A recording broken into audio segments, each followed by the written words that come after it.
ഒരു കാലത്ത് IPL-ലെ ഏറ്റവും മോശം പ്രകടനമെന്ന പേരിൽ ഒരുപാട് പരിഹാസങ്ങൾ ഏറ്റുവാങ്ങിയ താരമാണ് രോഹിത് ശർമ്മ.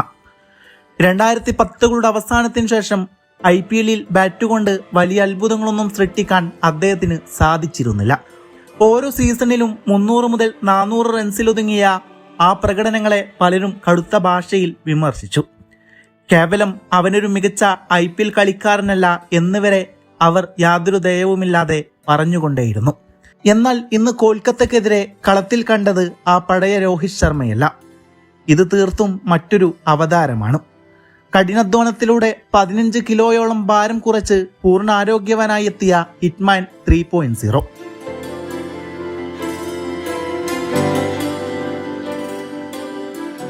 തന്നെ എഴുതിത്തള്ളിയ വിമർശകരുടെ വാഴയടിപ്പിക്കാൻ ഇതിലും മികച്ചൊരു തിരിച്ചുവരവ് ഇനിയില്ല.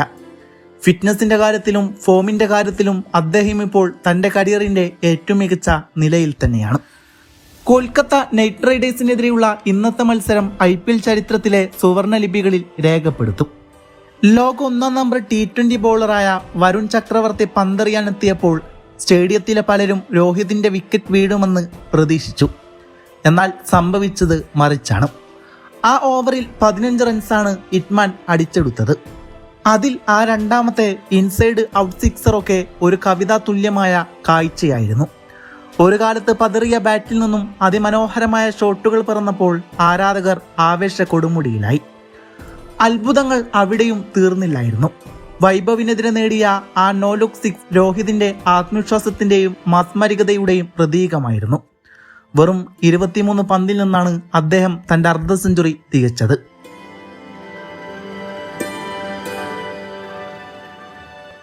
വാങ്കഡയോ ഈഡനോ ഏതുമാകട്ടെ, സ്റ്റേഡിയം മുഴുവൻ ആ ക്രിക്കറ്റ് ഇതിഹാസത്തെ നോക്കി എഴുന്നേറ്റ് നിന്ന് കൈയടിച്ചു. ഇത് വെറുമൊരു വെടിക്കെട്ടല്ല, തന്നെ പരിഹസിച്ചവർക്കും കഴിവിനെ ചോദ്യം ചെയ്തവർക്കുമുള്ള ഏറ്റവും മികച്ച മറുപടിയാണ്. ഹിറ്റ്മാന്റെ ഈ സംഹാര താണ്ഡവം ഇവിടെയൊന്നും അവസാനിക്കാൻ പോകുന്നില്ല. ഇതൊരു തുടക്കം മാത്രമാണ്. IPL ചരിത്രത്തിലെ ഏറ്റവും മികച്ച സീസണായി ഇത് മാറാൻ പോകുന്നു. ഇനി ഈ ടൂർണമെന്റ് ഭരിക്കാൻ പോകുന്നത് രോഹിത് ശർമ്മയുടെ ബാറ്റായിരിക്കും. വിമർശനങ്ങൾക്കുള്ള മറുപടി ഇനിയും തുടരും. അവസാന ന്യൂസിലാൻഡുമായുള്ള ഏകദിന സീരീസ് രോഹിത് ശർമ്മ കാര്യമായി സ്ട്രഗിൾ ചെയ്തിരുന്നു. മനസ്സപ്പോൾ ഇങ്ങനെ പറഞ്ഞു തുടങ്ങിയിരുന്നു, വയസ്സായി തുടങ്ങി, ശർമ്മജിക്കു ഇനി അധികമൊന്നും എക്സ്പെക്ട് ചെയ്യരുത് എന്ന്. അദ്ദേഹം നടത്തിയ ബോഡി ട്രാൻസ്ഫോർമേഷൻ, പ്രാക്ടീസിൽ ചെയ്യുന്ന കഠിനാധ്വാനമൊക്കെ കാണുമ്പോൾ ചെറിയൊരു ഹോപ്പ് ഉണ്ടായിരുന്നു. എങ്കിലും പ്രായമായില്ലേ എന്ന ചിന്തയും. ഈ IPL 2027 ലോകകപ്പിന് മുന്നോടിയായുള്ള സെലക്ഷൻ പ്രക്രിയ കൂടിയാണെന്ന് വാർത്തകളുണ്ടായിരുന്നു. വർഷങ്ങൾക്ക് ശേഷം ആദ്യമായാവും രോഹിത് ശർമ്മ IPL-ൽ ഒരു സെലക്ഷൻ പ്രോസസ്സിന് വിധേയനാവേണ്ടി വരുന്നത്. ആ ഒരു സീരിയസ്നെസ്സിൽ തന്നെ രോഹിത് ശർമ്മ ഇന്നത്തെ മത്സരത്തെ സമീപിച്ചു എന്ന് തോന്നി. പൊതുവെ അദ്ദേഹം തുടക്കത്തിൽ പ്രകടിപ്പിക്കാറുള്ള ലേസിനെസ്സുമൊന്നും ഇല്ലായിരുന്നു. ആദ്യം നേടിയ ബൗണ്ടറി മാത്രമാണെന്ന് തോന്നുന്നു ഒരു എഡ്ജിൽ വന്നത്. അതിനുശേഷം വൈഭവ് അരോരയെ മിഡ് വിക്കറ്റിന് മുകളിലൂടെ പറത്തി തുടങ്ങി. പിന്നീട് നേടിയ ഒരു കവർ ഡ്രൈവ് 6, എന്തൊരു ഭംഗിയായിരുന്നു അത്. അതിനുശേഷം വരുൺ ചക്രവർത്തിയെ കവറിലേക്ക് ചിപ്പ് ചെയ്ത് വിട്ട ആ 6, അതൊരു രോമാഞ്ചമായിരുന്നു. ഷോട്ടുകളൊക്കെ ഒന്നിനൊന്നിന് മെച്ചമായിരുന്നു. എല്ലാം രോഹിത്തിന്റെ കയ്യൊപ്പ് ചാർത്തിയ മനോഹരമായ ക്രിക്കറ്റിംഗ് ഷോട്ടുകൾ. അവസാനം വൈഭവ് അറോറയ്ക്കെതിരെ ഒരു നോ ലുക്ക് 6ഉം ഒരു ഫാൾ ഷോട്ടിൽ വീണ് ഒരു സെഞ്ചുറി നേടിയില്ല എന്ന ഒരു ഖേദമുണ്ട്.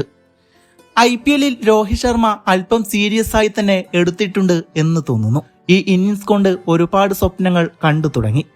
ഇനി അടുത്ത രോഹിത്തിന്റെ ഇന്നിങ്സിനായുള്ള കാത്തിരിപ്പിന്റെ നീളവും കൂടും.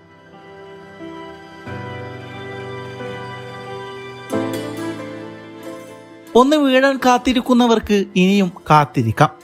രോഹിത് ശർമ്മ തീരുമാനിച്ചുറച്ചു തന്നെയാണ്.